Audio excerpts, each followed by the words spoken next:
అల్పాహారంలోకి ఏం చల్లతో వచ్చినప్పుడు ఇలా సింపుల్గా పోహా చేసుకోండి. పోహా కుకుంబర్ చాలా రుచిగా టేస్ట్గా అయితే బాగుంటుంది. వెయిట్ లాస్ వాళ్ళకి ఇది బెస్ట్ రెమెడీ అనే చెప్పొచ్చు.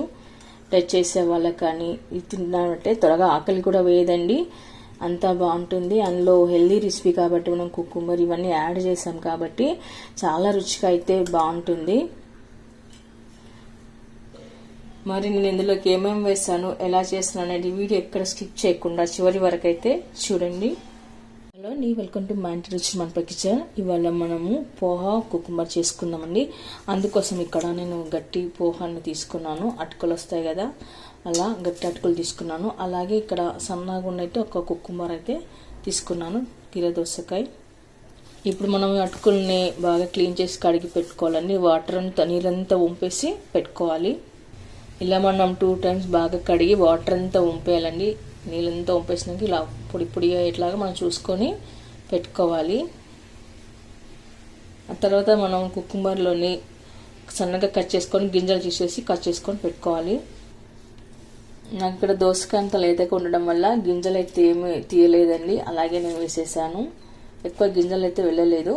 ఆ తర్వాత మనము కడిగి పెట్టుకున్న పోహాలోకి ఇవన్నీ వేసి కట్ చేసి పెట్టుకున్న కుకుంబర్ వేసి కలుపుకొని పెట్టుకోవాలి.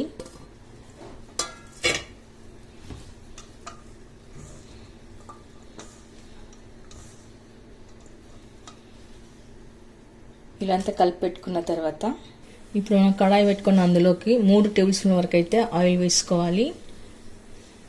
ఆయిల్ హీట్ అయిన తర్వాత ఆవాలు, జీలకర్ర, మినపగుళ్ళు వేసుకోవాలి.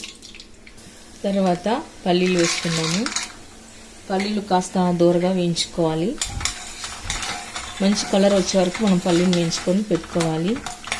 ఇలా పల్లీలు వేగాక కట్ చేసి పెట్టుకున్న ఉల్లిపాయ ముక్కలు వేసుకోవాలి. నేను ఇక్కడ ఏవేవి ఎంత తీసుకున్నాను అనేది ఇంగ్రీడియంట్ బాక్స్ డిస్క్రిప్షన్ బాక్స్ అయితే ఇంగ్రీడియంట్స్ రాస్తాను, చూడండి. కొలతలు కరెక్ట్గా అందులో అయితే పెడతాను. ఆ తర్వాత మనం కరివేపాకు వేసుకుందాము. తర్వాత సన్నగా కట్ చేసి పెట్టుకున్న పచ్చిమిరపకాయలు కూడా వేసుకొని కలుపుకొని పెట్టుకోవాలి. ఇప్పుడు ఉల్లిపాయ ముక్కలు కాస్త కలర్ మారే వరకు మనం కలుపుకొని పెట్టుకుందాము.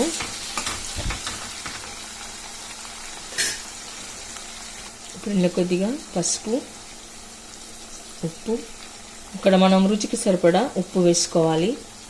తర్వాత వేసుకొని పెట్టుకుందాము. ఇప్పుడు మనం ఉప్పు పసుపు వేయడం వలన ఉల్లిపాయలు కూడా త్వరగా వేగిపోతాయి, కలర్ కూడా మారుతాయి అన్నమాట. ఆ తర్వాత ఇందులోకి మనము సన్నగా కట్ చేసి పెట్టుకున్న టమాటా ముక్కలు కూడా వేసుకోవాలి. టమాటాలు కూడా ఇక్కడ బాగా గుజ్జులాగా మనం ఉడికించుకొని పెట్టుకోవాలి. అప్పుడే మనకు పోహా చేసుకున్నప్పుడు మంచి రుచి అయితే వస్తుందండి, టేస్ట్ బాగుంటుంది. టమాటాలు బాగా ఉడికి ఇట్లా గుజ్జులాగా అయిపోవాలన్నమాట. ఆ తర్వాత మనము ఇందులోకి కొద్దిగా పాలు అయితే వేసుకుందాము. పాలు వేయడం వలన మంచి టేస్ట్ అయితే వస్తుందండి.